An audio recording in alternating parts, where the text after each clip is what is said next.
एक लंबे समय से महाराष्ट्र में लगातार सियासी घमासान जारी है। यही कारण है कि महाराष्ट्र में एकनाथ शिंदे की कुर्सी लगातार अस्थिर बनी हुई है, क्योंकि महाराष्ट्र में एक के बाद एक ऐसे ऐसे नए मामले सर उठाते जा रहे हैं, जिसे देखकर यह साफ लगता है कि महाराष्ट्र की गद्दी लगातार अस्थिर बनी हुई है और भाजपा तथा एकनाथ शिंदे के विधायकों का आपसी समन्वय और साथ ही महाराष्ट्र की गद्दी के लिए रार जारी है। चाहे वह बात देवेंद्र फडणवीस और एकनाथ शिंदे की महाराष्ट्र की गद्दी के लिए आपसी जंग की बात हो या फिर विधायकों का मंत्री पद के लिए लगातार विरोध करना हो, ये सभी मुद्दों के बाद अब एक नया मुद्दा लगातार महाराष्ट्र की राजनीति में सर उठा रहा है, जिसने फिर से एकनाथ शिंदे की सरकार को गिराने वाला माहौल बना दिया है। जी हाँ, एकनाथ शिंदे के बेटे श्रीकांत शिंदे ने पत्रकारों से बात करते हुए कहा कि वह डोंबिवली के कुछ नेता अपने स्वार्थ के चलते भाजपा और एकनाथ शिंदे के शिवसेना के बीच में दरार डालने की कोशिश कर रहे हैं। इन सब के बाद उन्होंने यहाँ तक कह दिया कि मैं अगर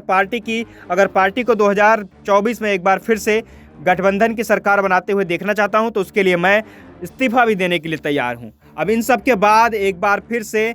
के बाद में महाराष्ट्र के एक दिग्गज नेता और उद्धव ठाकरे ग्रुप के फायर ब्रांड नेता संजय राउत ने एक बड़ा बयान दिया है, जिससे महाराष्ट्र में फिर से सियासी हलचलें तेज हो गई हैं। दरअसल उन्होंने कहा है कि महाराष्ट्र में एकनाथ शिंदे की सरकार के मंत्रिमंडल के विस्तार के मामले में अमित शाह का सीधा हस्तक्षेप हुआ है और अमित शाह ने एकनाथ शिंदे से उनके 4 मंत्रियों को मंत्रिमंडल से हटा लेने की बात कही है। इसके बाद ही महाराष्ट्र में लगातार घमासान जारी है। हालांकि एकनाथ शिंदे की सत्तारूढ़ पार्टी ने यह स्पष्ट किया है कि ये सारे बयान संजय राउत के निराधार हैं और संजय राउत को अपने मुद्दों में देखना चाहिए, ना कि दूसरों के मुद्दे में टांग अड़ानी चाहिए। इन सारी बातों से या तो साफ हो रहा है कि चाहे महाराष्ट्र में औरंगजेब के मामले पर लगातार प्रशासन को घेरा जा रहा हो या फिर महाराष्ट्र में लगातार विधायकों का आपस में मंत्री पद के लिए लड़ाई हो या फिर इसके अलावा एकनाथ शिंदे और देवेंद्र फडणवीस में महाराष्ट्र की कुर्सी के लिए लड़ाई हो, इन सभी मुद्दों के बाद अब केंद्र सरकार में बैठे अमित शाह और